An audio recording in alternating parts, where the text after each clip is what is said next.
Hey everyone, and welcome to the DTF1 podcast. My name is Andre. I'm your host.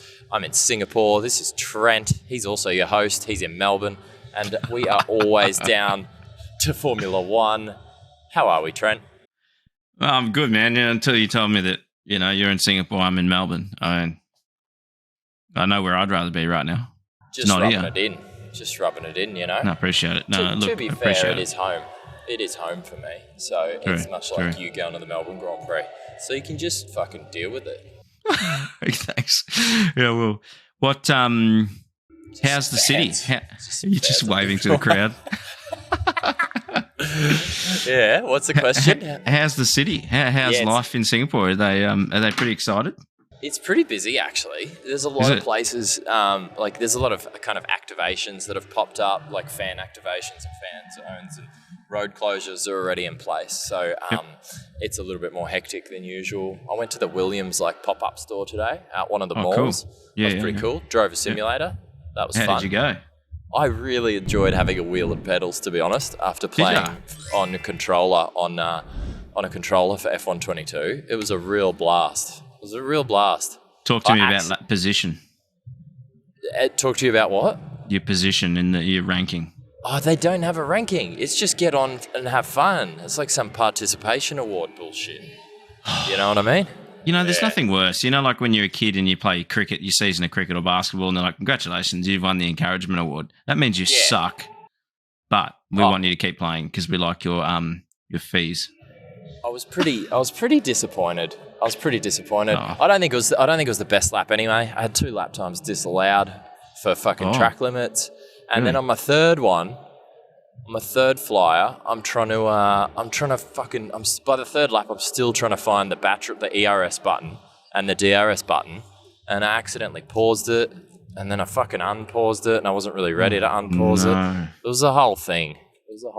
But anyway, it is what it is. Not much you can do about it. What are we here to talk about? We've already reviewed the Italian Grand Prix, have we not? So we are here to talk about the Singapore Grand Prix. You are going, I'm going to assume, considering you live in Singapore, it'd be rude for you not to go. Correct. Very good. I have some Turn 1 tickets. Really? Yeah. That's cool. Sky Lounge, Skybox. It's just called something inside, fancy. Outside? Sky Suite. So I think it's like inside but with a balcony and with seating for the sessions. So, yeah, that'll be cool. Looking forward to it. But that's enough about me. Let's talk about the racing. What car is going to be good around here? Well, hang on. We haven't been here since 2019. Let's ring that bell quickly. Yeah, so 2020, 2021. Seb Vettel. Yeah. Seb Vettel took it from Charles and Max that year. So I don't think you can look at that. Given the massive reg overhaul we've had, it has historically been a weak Merc track. Merc have for the last 5 Grand Prix here been pretty slow around here. But I think given new regs this year, that's all out the window, right? Historical form is kind of not a thing that applies anymore, would you say? I agree. Yeah. Do you think it's along the lines of a Saudi-style track in terms of pace? Nah. Saudi's all fast, flowing with a couple of hairpins on each end and maybe a carb 1. You could say 2 slow chicanes in the middle. Yeah. But everything else is pretty much full noise, Saudi. But here it's just stop-go right-handers, isn't it? Mostly. Yeah. Mostly. All I ever remember is the first time I got, whenever it first came out on PlayStation, on an F1 game, I was lost for about half an hour. Oh, there's incredibly a lot of corners. Long. 23, I think I just read. Yeah, a good lap time will be, 1 minute 40 or something like that. So it's a long lap. A long lap. I think I'm going to go ahead. 1:36. Oof. I'm going to go ahead and say maybe I'm glad there wasn't a leaderboard then on my bloody sim. Because I was I wasn't near 136. You in the 50s. I wasn't that bad. So you'd have to say Ferrari will be strong with their power down, right? if you got to stop, turn the car, go 23 times, it's an exaggeration because obviously some of those 23 are chicanes and stuff, but you know what I'm saying. You got to stop the car, turn the car, go again many, many times. Surely Ferrari's power down will be pretty hard to beat around here. Okay, so I think the best representation is other street circuits. So if we look at, we say Jeddah's no good. Okay, what about Azerbaijan? That's got a lot of stop-start, left-rights. Yep. That's maybe a good indication of where they're at. Maybe. I think Azerbaijan would have been. It's got a far longer straight, so I think it would have suited Red Bull's slipperiness a bit more. So it's kind of Azerbaijani without the fucking 18-kilometre long straight. I think. 1.8, I think it is. Yeah, literally. Close enough. Yeah. So I would say, Azerbaijan, but maybe the pendulum swings slightly Ferrari way. Maybe. Yep. Yeah. Well, I think Charles is. We said that last round. So there's mathematically a chance that Max can wrap it up this weekend. So he technically has to finish. He has to win, obviously, and Charles needs to finish 8th or less. And Checo needs to be 5th or worse or something. Don't worry about Checo. Well. He won't finish. Yeah. But yeah. What about George? Is he still in for a chance? Or is he a little bit out of the title?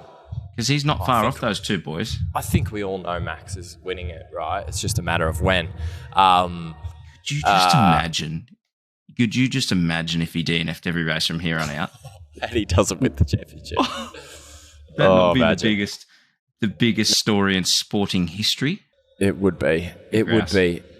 So I think no one's really in it. It'll be over second. It'll be a good battle for second, actually, between George, Charles, and Sergio. 19 points. 16 points of difference between three of them. Fuck, that's pretty close. So yeah, I think that'll be close. And then what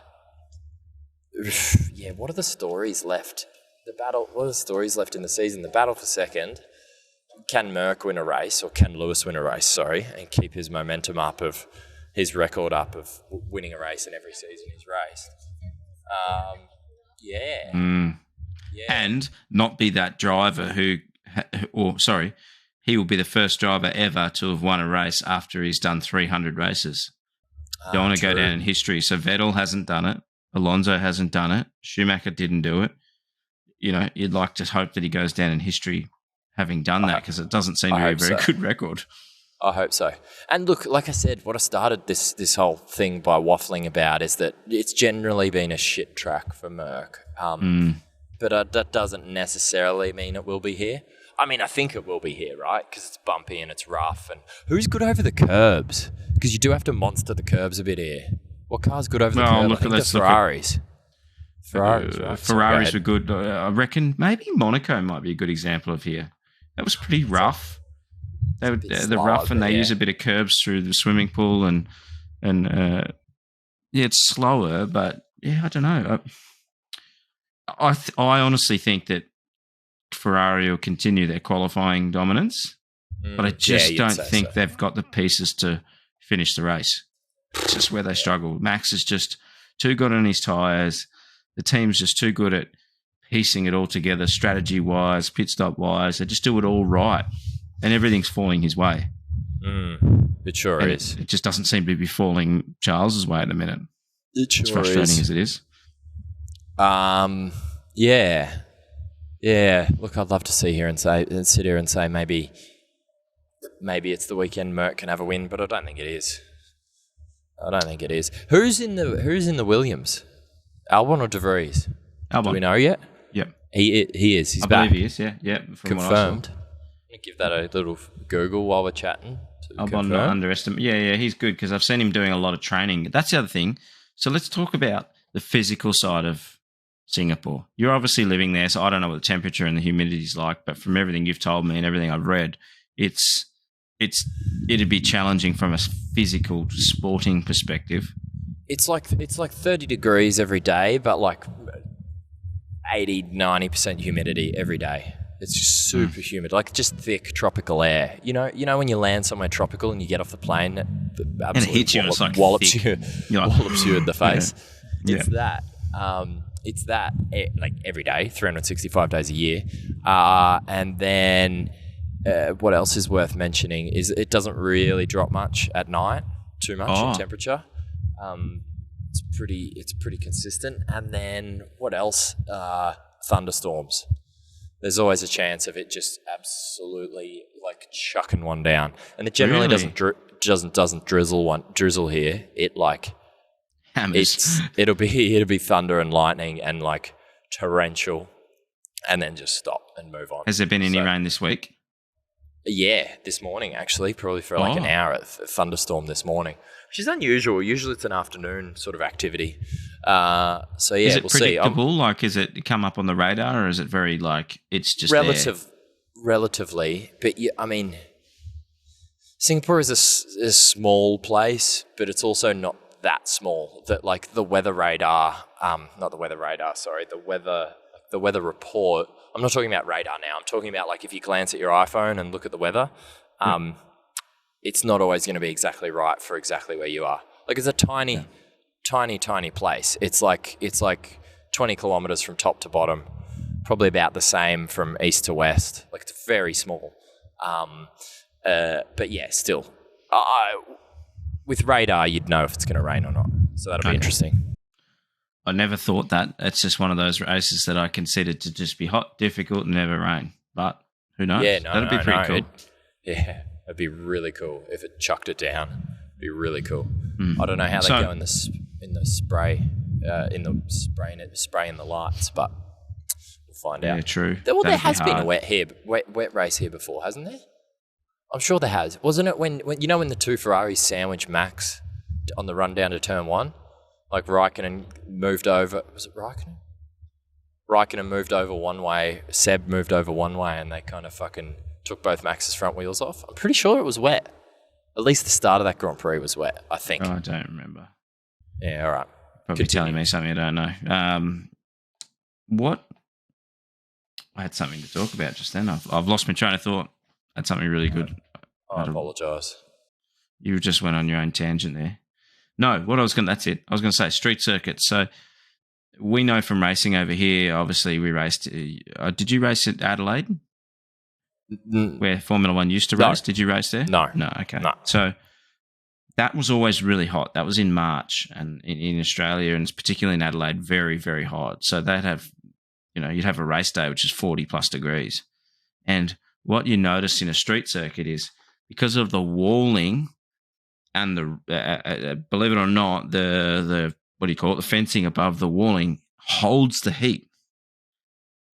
And Gold Coast is the same. Back to the track. It just reverberates the fumes, the whole lot. It's just you've got the normal temperature, then you've got the temperature that's held in by the race cars and all the fumes. So I saw an interview with Albon the other day, and him and Latifi were talking, and Latifi said, "What should I think of prior to this race? What do I need to be aware of?" And he's like, "Your eyes burn from the fumes. It's hot. The air doesn't leak from the track. It's just so hard physically." And Latifi's obviously never been here, so it's new for him. Oh, wow. Yeah. Oh, yeah, there'd be a few drivers that haven't. Yuki wouldn't have been here. I saw Yuki in the elevator today. I think I texted you, and he's rather pint-sized, yeah. He's polite enough young man. I think a few. Zhou, he hasn't been there. Schumacher wouldn't have been there. Has Norris? I don't think Norris has. Is this not Norris's third season? Or is it his fourth? Let me have a look for you. Thanks. No, maybe he has once. Singapore. All right. Yeah, Norris raced here. McLaren. Yeah, okay. Giovinazzi, Gasly, Raikkonen. Yeah, okay. Seb's a bit of a master around here. Like I reckon he might drag that Aston into a fairly impressive spot. They'll have their special Hungary rear wing on it too, I would say.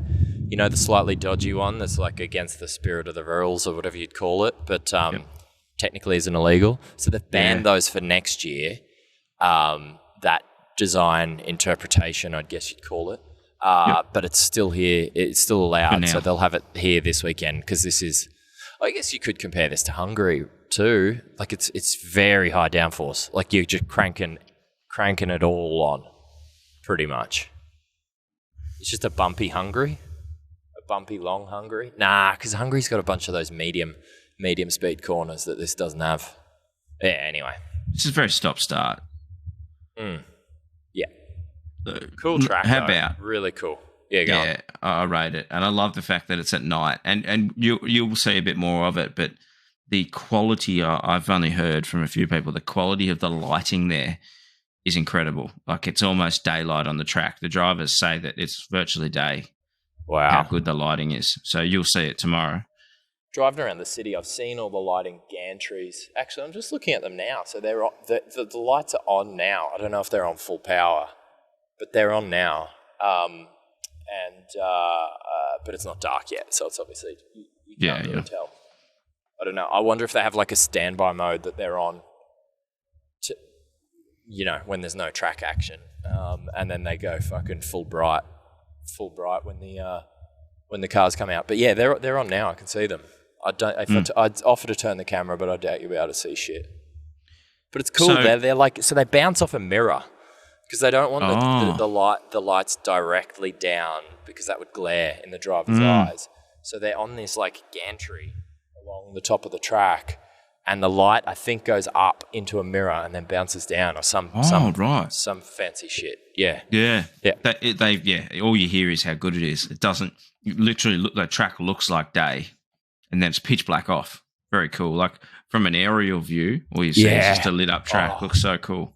The chopper shots from this race, I'm always obsessed with because you're right. It's like such a cool mix, and it looks very different to like you see aerial shots of like Abu Dhabi or Saudi or whatever, any of those other night races, and they don't look that impressive. But here it does because it's literally through the middle of the city, right?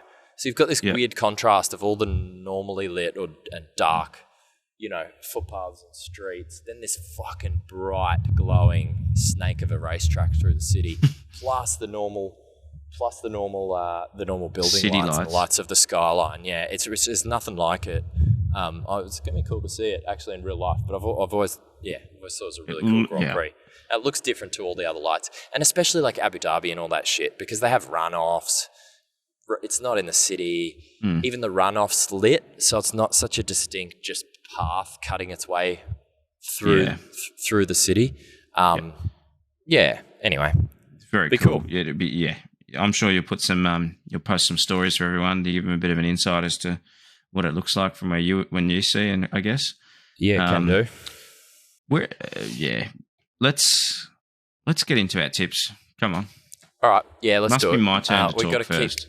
We've got to keep this app snappy because we waffled again. We waffled again last time, so let's keep it snappy. All right, tips. BH you go 7 first. wins.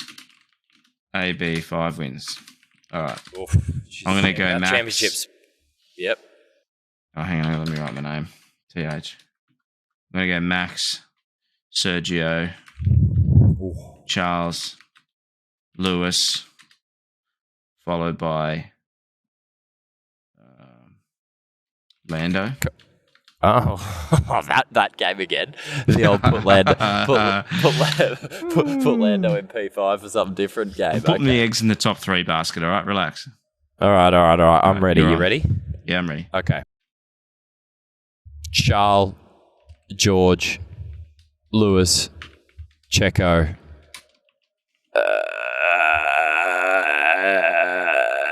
Have I said Lewis yet?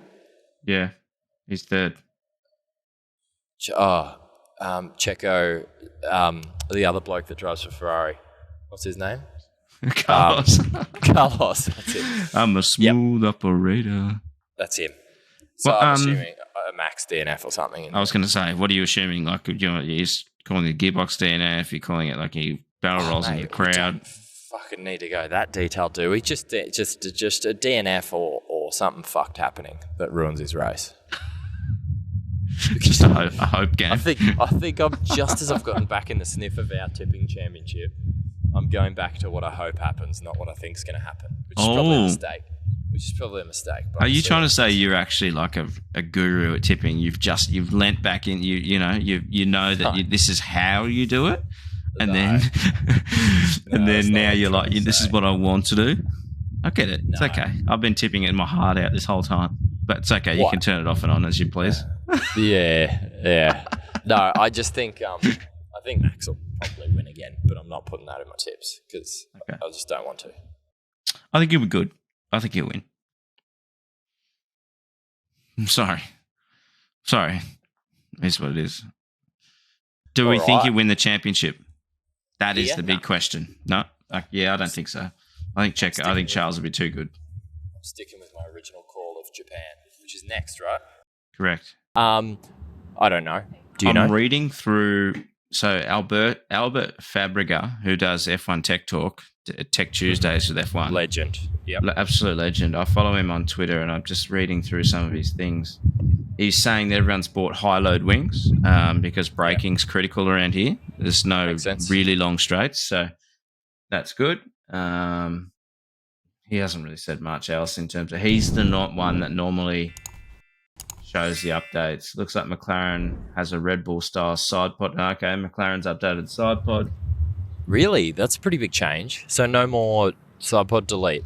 Look. No, not Mercedes, McLaren. Oh, my God. McLaren and Mercedes are too deep with that. I wouldn't be surprised if they change that next year.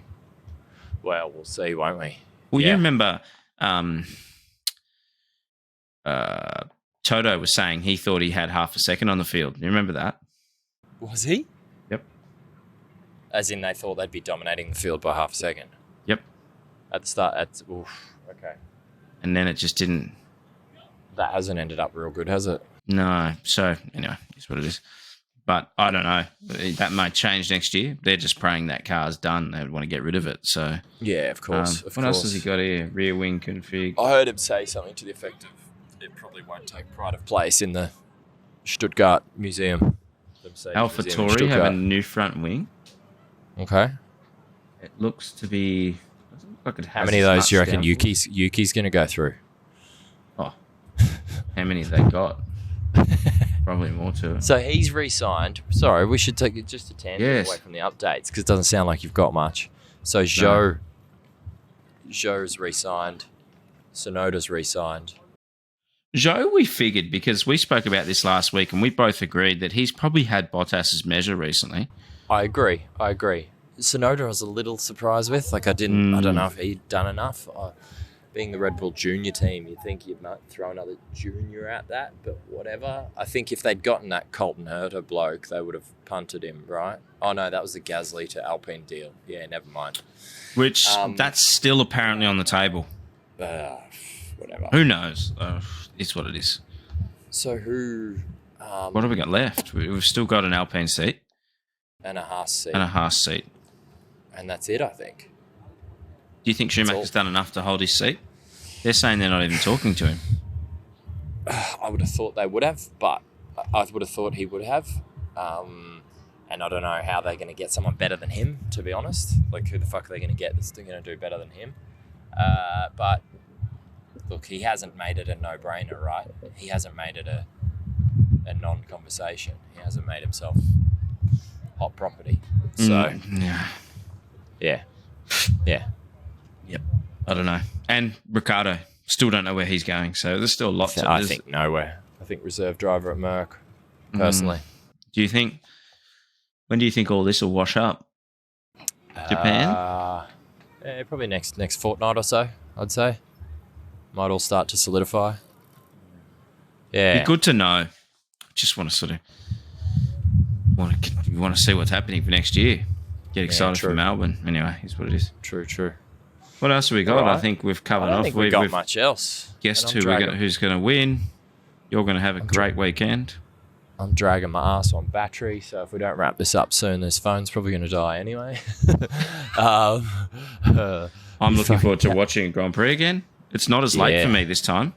Not as bad. Well, it's 8 o'clock local start time for me. So it is bad for me. Damn it. 10 for you. It's not that bad. Oh, no, because you changed daylight savings 11. on Sunday. So it's 11 Saturday night. Oh. Shattered. Oh, well. It'd be good. I'd rewatch it in the morning anyway. It doesn't bother me. It's all good. Quali will be 11 for you too. Yep. Because not daylight savings yet. So how's that going to be? Is that going to be annoying for you that it's a nighttime thing? It's all right for the Europeans, but what's it like for you? I'm kind of pumped about it. Like, get to do whatever you want in the morning. Like, go about your normal life in the morning, and then about early arvo, mid arvo, head to the racetrack. I think. What time's the first? You're obviously going to watch the support categories, or most of them, maybe not all, but most. So yeah, they all start around 2, 3, 4 o'clock in the afternoon, depending on what day you're talking about. Yep. So yeah, probably head to the track around then. Awesome. Yeah. Should be good. So I bet you can't get an interview with Mick Schumacher. That's your challenge this weekend. I'll take this Zoom mic in with me, and we'll see what happens. If I get anything, I'll take this in with me, and if anything interesting happens, I'll record something, and we can throw up little bonus snippets. Yeah. You know? Yeah, I like it. Nah, good. All right. Well, thank you for venturing out into public for the first time. No worries. I wanted to do a bit of a track walk with you. That would have been very cool. But it's already shut. So, another day, another time. Maybe next Singapore Grand Prix, I'll get around to it on the Monday or Tuesday when the track's still open. That'd be very cool. Oh, good. Swings and roundabouts. Maybe next Singapore Grand Prix, you can get your ass over here. Even better. I'm 100% not missing next time. Awesome. All right, everyone. Thank you very much. Thanks, everyone, for listening. Say hi to your mum for us.